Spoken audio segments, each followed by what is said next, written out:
Hey everybody, it's Jose here. We're talking about Crash Team Racing. Now, when we were recording this, we did talk about how the game doesn't have microtransactions and kind of praised it for that.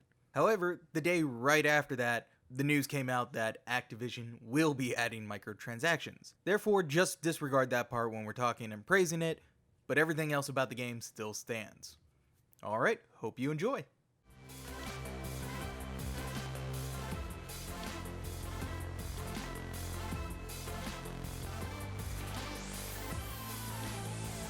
Alright, in the world of racing and fun, there's a new release of Crash Team Racing Nitro Fueled, and we got a couple key things coming from our boy Jose.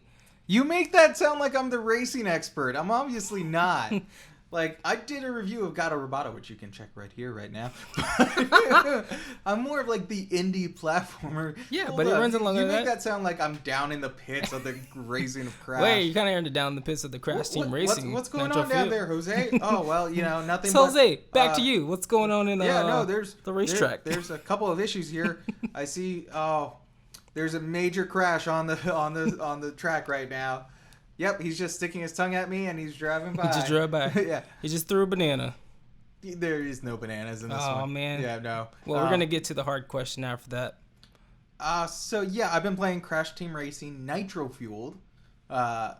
It's the newest, like, remastering kind of thing that Sony's been doing with Crash, or Activision, whoever owns the license. I think it's Activision.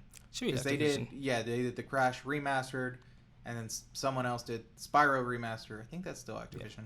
Spyro is Activision. Yeah. And then now it's the Crash Team Racing Nitro Fueled, which it's not bad.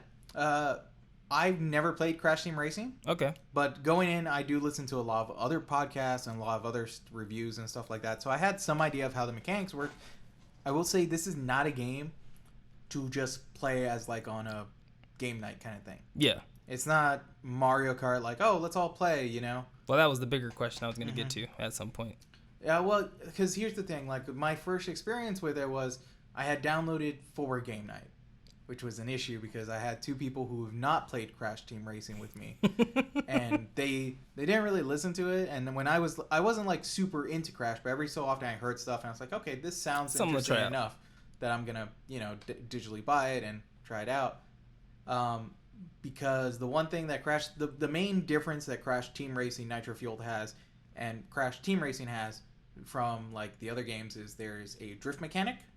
So when you're on your controller, if you press equivalent of left bumper, okay, or L1 or R1, you'll do a hop and you can skid. Now when you're skidding, your tires will start to glow.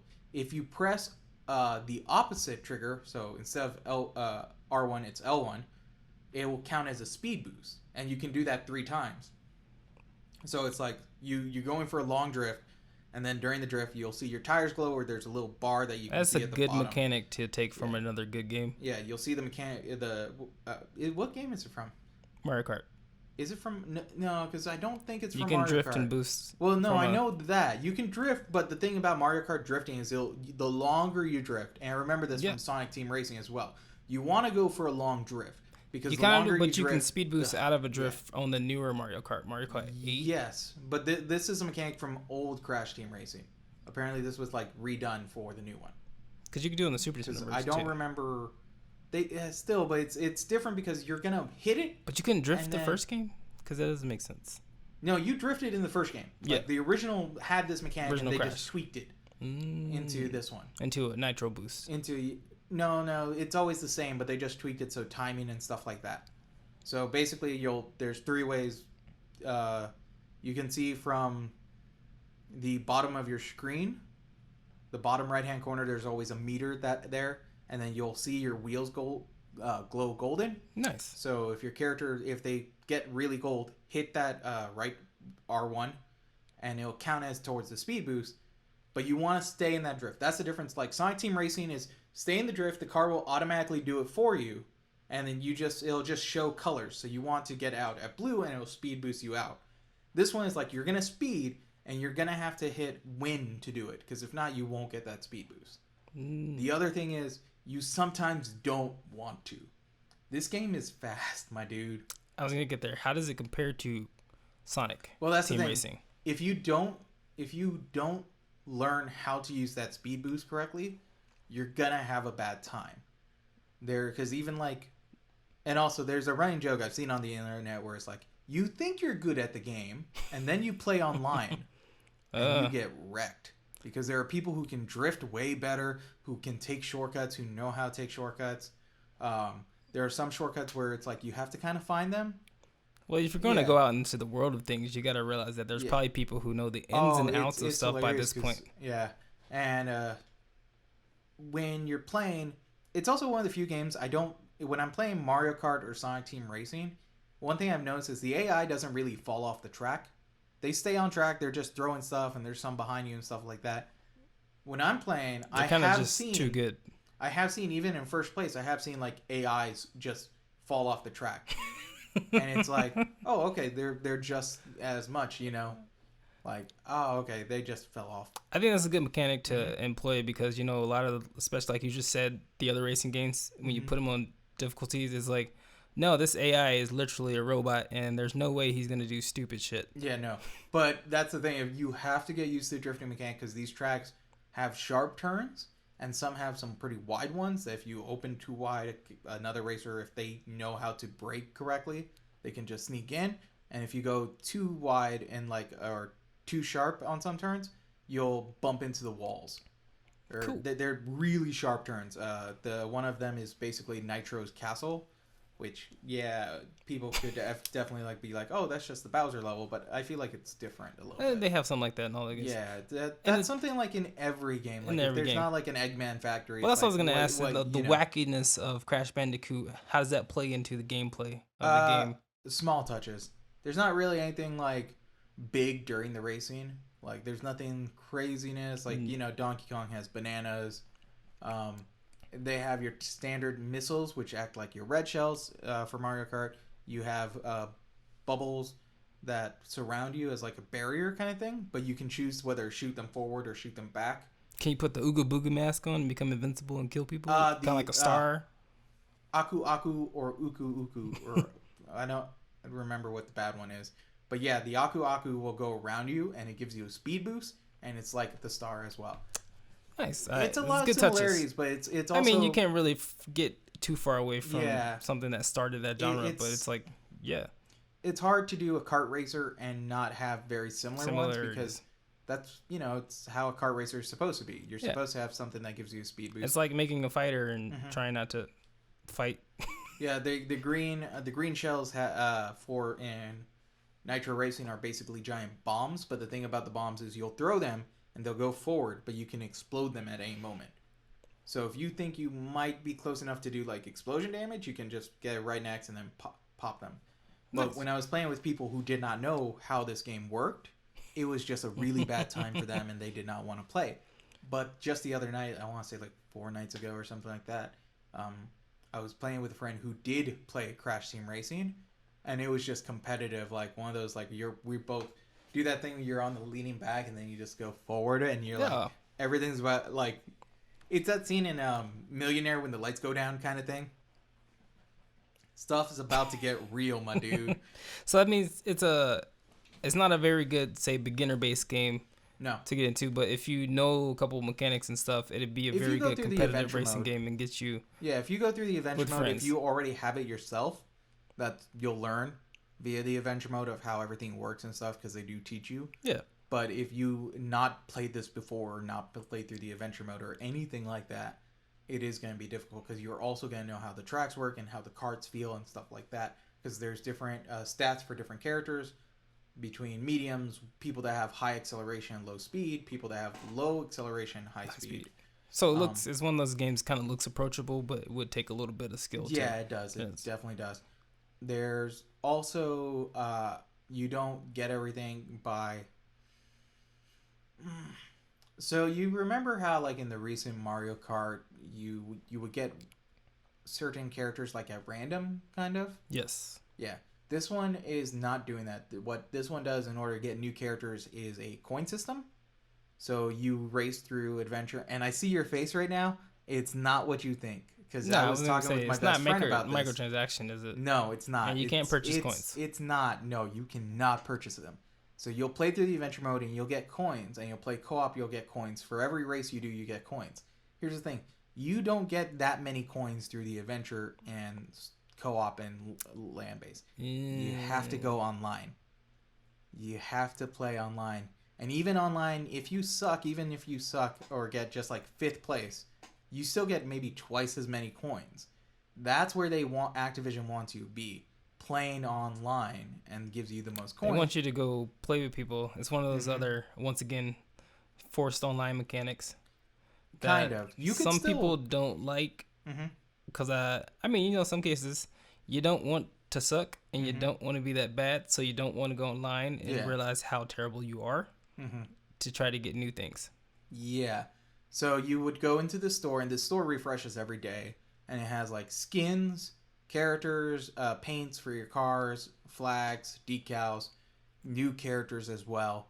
And every so often they have like a character pack. So it's like, oh, this is Coco Bandicoot is the sister of Crash. This is the Princess Coco outfit and her car and all that. Oh. Yeah. And the funny thing is, if you go online, you can kind of tell how many people have already bought it, because you just see like 6 of them and you're just there as a penguin. It's like, okay. Yeah. Yeah, this is going to be fun. Everyone else has this. The other thing they're doing is called the Grand Prix. So it's like, I think, a 2-week long event, right?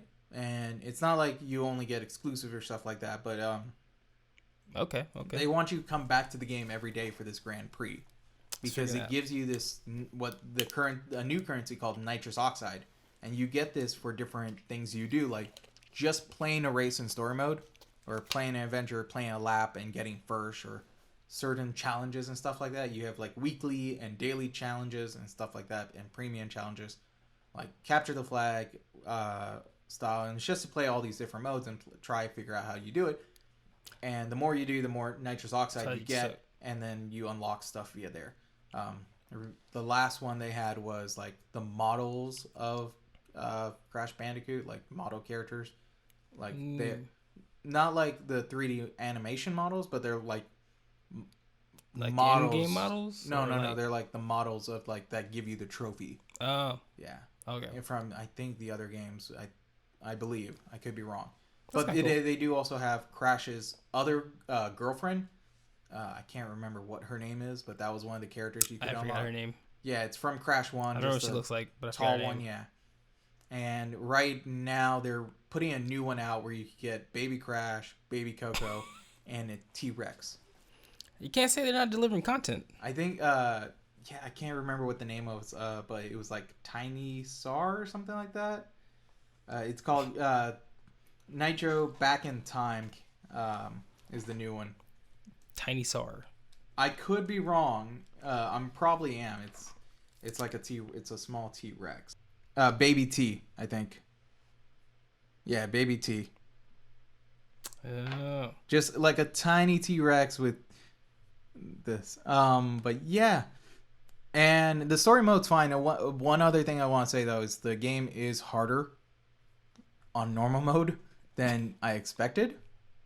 Like, I have resetted adventures because I'm trying to get first place quite a bit. I'll just be like, nope, pause. I'm having a bad run. Nope, not doing it. It feels like Super Meat Boy when you have a bad run and you're just like, oh, I'm going to just die. Gonna just die now. Yeah, it's like, oh, I'm going to reset.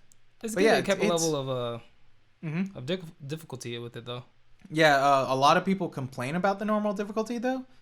But it's also, once you get into it, some tracks just become easier. When I was playing normal with my buddy, we had normal AI. It's very much the same kind of if you're playing normal story. And we were still going pretty much first and second, even with, AI characters still wrecking us and stuff. But we were still pretty well. It helps you improve with the game overall, so you don't just get stuff handed to you. But yeah, like, I'm excited. I still play it every so often. It was one of those things where I was like, oh yeah, you play Crash Team Racing? Let's go play upstairs real quick. You play CTR? Yeah. I got CTR. You play CTR and F? Yeah. Let's go, bro. Yeah, like, I'm not the biggest Crash fan, and like I said, this is my first for it. But this also made me go, I want to play Crash. Because there are small things that does do outside races of like character stuff. Mm-hmm. So if you drive in with Crash and you bump into something in adventure mode, he just goes like that, like small character phases. Like they took the time to animate. And then if you win, he actually does the Crash dance on the stage, and everyone has something different. Like Coco is just taking selfies and stuff like that, and the Penguin is just like waddling and waving. So would you say it's better than Sonic Team Racing? I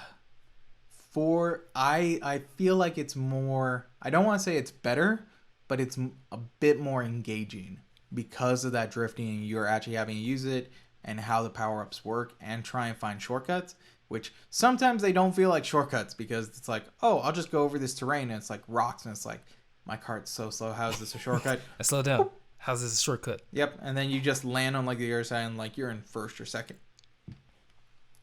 But cool. I don't want to say it's better. I do think it's a little bit more interactive than the other two, you know? Like Mario Kart is, I feel like it's not the same speed as like 200cc in Mario Kart, but I do feel like it's a good speed and you'll definitely keep paying attention with like, oh, how fast you're going and all the drifting is definitely what keeps you up on that speed. And it's like, this is good speed. Yeah. Mario Kart only gets super fast because there's that competitive level that they just want you to be blistering speeds. Yeah. Which is crazy at points, but it's fun. Yeah. I mean, like I'm going back to it and I had a fun time and I'm excited to see because I know after this Grand Prix, the next one's going to have Spyro. So Spyro will be in there. And that's going to be exciting to see. Because they're also putting new stages too. So it's not just characters. They drop new stages, new racetracks, new. So you're just getting like content all the time. It's not like as long as they have more people buying the game and playing online. I see that they'll have it for quite a while. Nice. Yep. And that's Crash Team Racing. Crash Team Racing Nitro Fueled, and it's the update from Jose.